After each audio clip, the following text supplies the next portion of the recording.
Tingkat ketertarikan wisatawan pada alam, budaya, serta kebijakan pemerintah Indonesia yang memprioritaskan pariwisata untuk meningkatkan perekonomian masyarakat menjadikan indeks pariwisata Indonesia naik ke peringkat 22 di Forum Ekonomi Dunia. Indeks pariwisata Indonesia tersebut naik 10 peringkat dari sebelumnya di peringkat 32 atau naik 4,46%. Sandiaga Salahuddin Uno, Menteri Pariwisata dan Ekonomi Kreatif mengatakan program yang dilakukan kementerian yang dipimpinnya mampu tepat sasaran, manfaat, dan waktu dengan anggaran efisien dan efektif.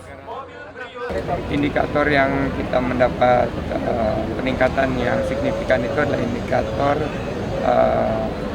ketertarikan dari segi alam, budaya, dan juga prioritisasi dari kebijakan pemerintah untuk mengarus utamakan pariwisata sebagai ekonomi inti untuk mensejahterakan masyarakat.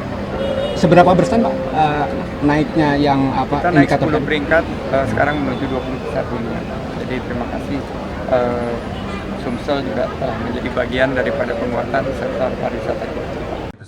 Hal itu dikatakan Sandiaga Uno saat membuka Festival Sriwijaya ke-32 di pelataran Monumen Perjuangan Rakyat Palembang, Sumatera Selatan, Jumat 21 Juni 2024 malam.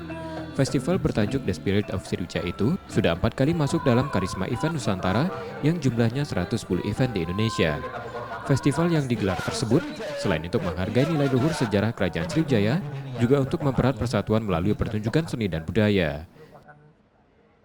Tim Liputan, Kompas TV, Palembang, Sumatera Selatan.